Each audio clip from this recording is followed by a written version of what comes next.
रात के ठीक 2:17 हाईवे नंबर 9 पर एक ट्रक अचानक रुक जाता है।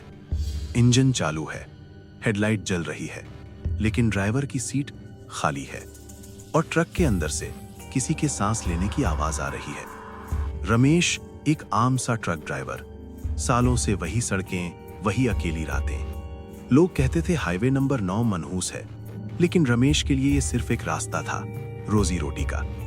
उस रात भी रमेश अकेला था। रेडियो धीमी आवाज में बज रहा था और बाहर सन्नाटा। अचानक हाईवे के बीचों बीच एक औरत दिखाई दी, सफेद साड़ी, खुले बाल और झुका हुआ चेहरा। रमेश ने तुरंत ब्रेक मारा।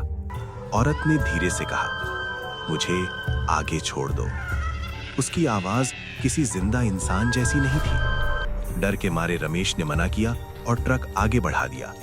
लेकिन कुछ ही पलों बाद केबिन के दरवाजे पर खटखटाहट हुई। जब रमेश ने मुड़कर देखा, वो औरत ड्राइवर के बगल वाली सीट पर बैठी थी, जबकि ट्रक कभी रुका ही नहीं था।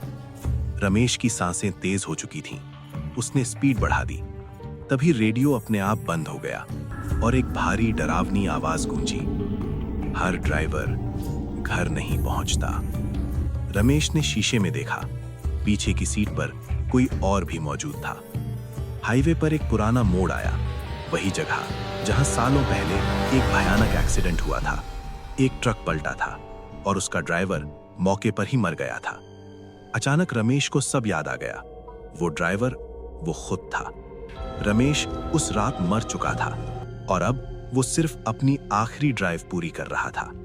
सुबह जब लोग वहां पहुंचे, ट्रक खड़ा था, इंजन चालू, रेडियो बज रहा था, लेकिन ड्राइवर की सीट हमेशा की तरह खाली। रेडियो पर बस एक लाइन चल रही थी, अगला मोड़ आखिरी है।